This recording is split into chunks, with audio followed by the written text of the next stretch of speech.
to Storyboard. I'm Shibani Gharat. It is going to be New Year in less than 2 weeks' time, and all of us are looking forward to an exciting year ahead. 2015 has been action-packed year, and Team Storyboard has been a part of all the action, from getting exclusive interviews to covering the biggest stories. In today's special episode, we have compiled a list of interactions that we thought could be interesting for you to watch. First on the list, we have a conversation with someone who took charge of an organization in crisis. Suresh Narayanan, MD Nestle India, who had to deal with the Maggi ban fallout in the year when Nestle celebrated its 100 years in India. Now that Maggi has been successfully relaunched in the country after all the necessary clearances, it is still a long way to go for this brand to acquire the same stature it enjoyed earlier. Storyboard editor Anant Rangaswamy caught up with Mr. Narayanan, and it turned out to be a very interesting conversation. Let's take a look.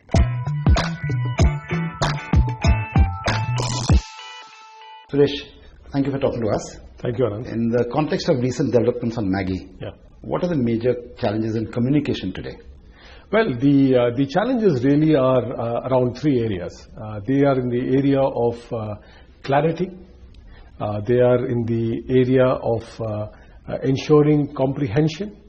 And they are also in the area of consistency. So, messaging today, as I see it, has to be very clear, has to be comprehensive in terms of the content and the comprehension capability of the message, and also it has to be consistent over a period of time.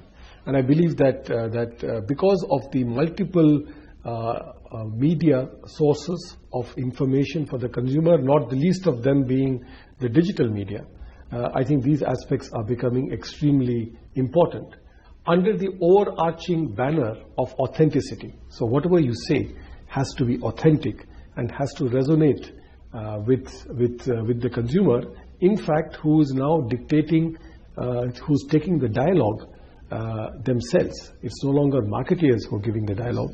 Consumers are determining what the dialogue should be. In general, when you say all this, the speed at which there are changes in media noise or focus requires all companies to sort of react much faster, be much more nimble. And that's something that large companies, multinational companies find it difficult to do. So how would you react to that? Well, the age in which we are in, I would not say is the, in simple terms, the digital marketing age, but it is marketing to the digitally enabled consumer. And this really means two or three things. Number one, it means a clear understanding of who that consumer is and what is it that motivates that consumer. Principally, what drives the consumer would be the brand, the usage, the purpose, and the direction that the brand wishes to take. And I think that's a very important aspect of how consumers relate to brands.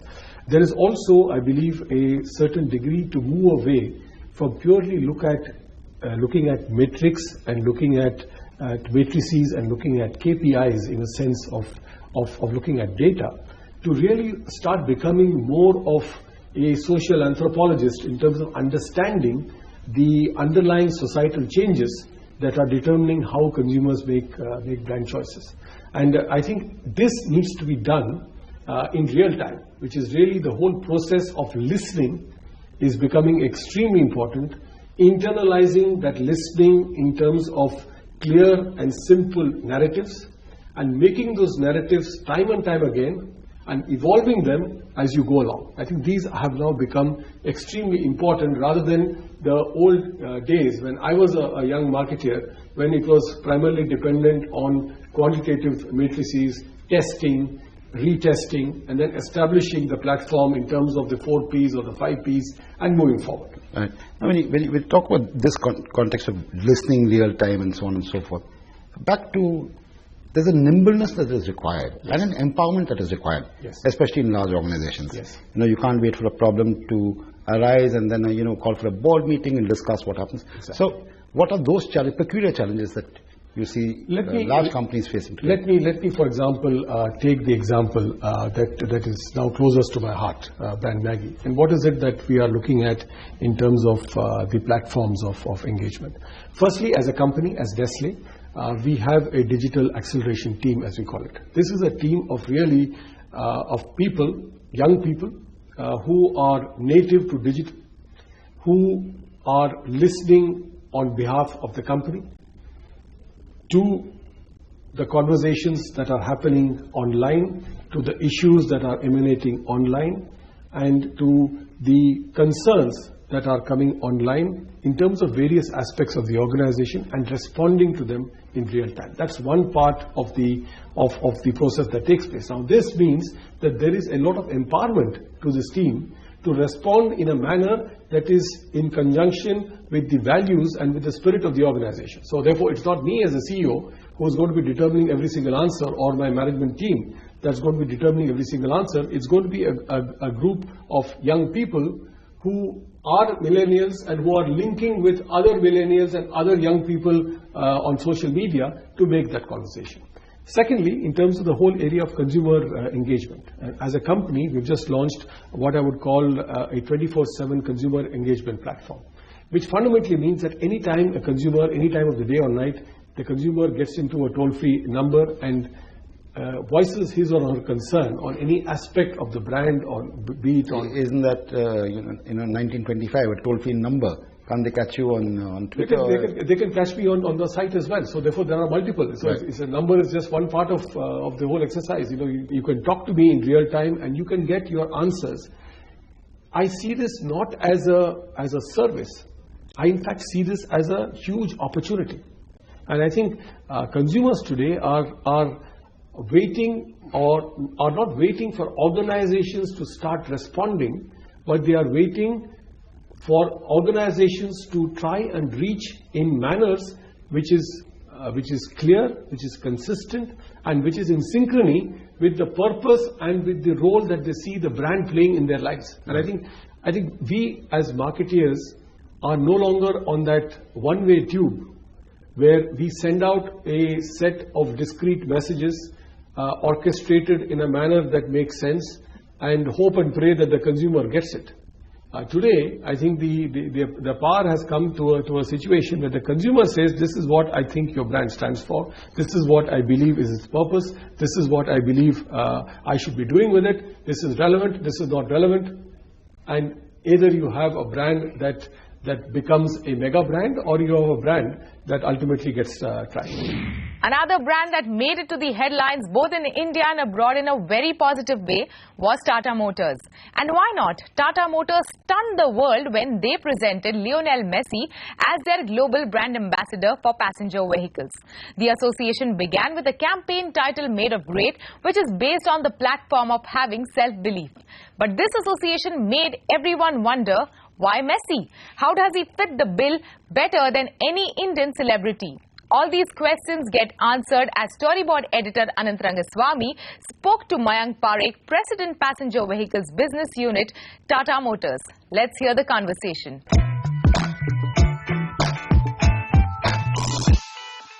What made you choose Lionel Messi? Actually, let me go a little behind that what happened. See, we started this journey about a year back. We call it Journey for Transformation. And we decided 3 components of the journey. Brand is only one of those. Brand just cannot happen unless you address other 2 pillars, which I'll explain to you in a minute. First thing, we thought that let's become one of the most customer-centric companies. You should revolve around customer, not the other way, not the customer revolving around you. Second thing was, you build brand around products. You should have a good pipeline of products. So now we are very confident that going forward, every year we will be in a position to launch completely 2 new products. So having done these 2 things, the third obvious link was to address the brand. Right. Then we came to the brand. And the brand, when we do a lot of exercises, we found and defined that we should stand for 3 core pillars, 3 core ingredients for the brand. First is being trustworthy. The value of trustworthy transcends age and era. For everybody, trust is important. Absolutely. And very importantly, Tata as a brand stands for trust, being trustworthy. So it's built into us. Second pillar was being pioneering. Now again, pioneering, first is Tata Group has been known to be pioneering. India's first power plant, first steel plant, first airline. I mean, you can add first to anything to live first. So I think we are actually associated with pioneering, including Tata Motors, first truck, first UV, first compact hatchback, first turbocharged engine, etc., etc. So these two are actually already built into our DNA, and we are quite confident. There was a third thing which is very critical for brand, which is being considered cool. Uber cool, if you may. So we did an exercise to understand what cool means, because it's a very often used word but mostly misunderstood. So three attributes or ingredients of cool came to us. One is you should be effortlessly comfortable, effortlessly confident. You should not be wearing it upon you. Second is you should be accomplished. All cool people or cool brands are accomplished. They are successful in their own areas, and they should show a differentiated attitude.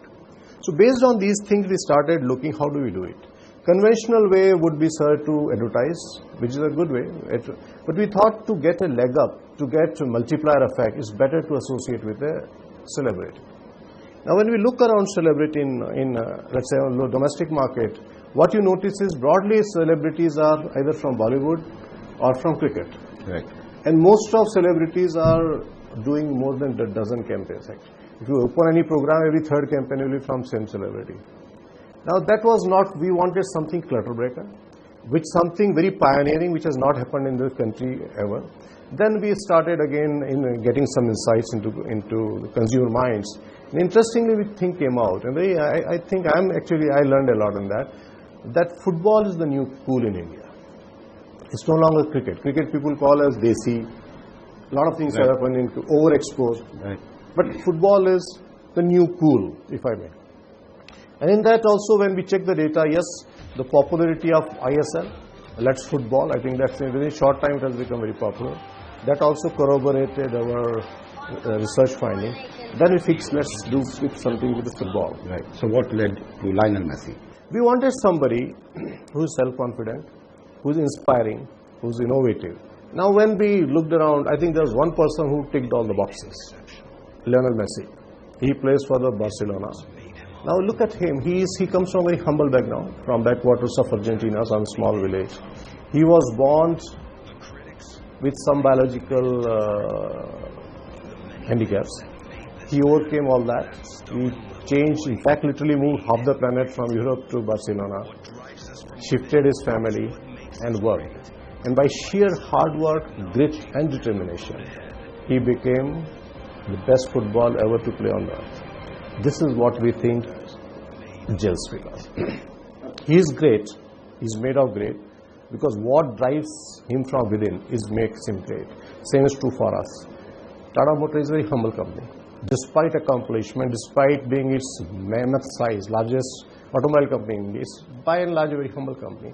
Simple, to the point, very trustworthy, very pioneering, and excelling in whatever they do because of sheer self-belief and self-confidence. That's Messi, and I think you can equate it with Tata Motors. Will Tata Motors achieve its goal with Messi? Only time will tell. It is half time for us on Storyboard right now. When we return, we get to see the conversation with Hindustan Unilever's Executive Director Sameer Singh on how advertising is changing for HUL. And on Notice Board today, we get to see Pepper Fry's new campaign, which is built upon their Happy Furniture to You platform.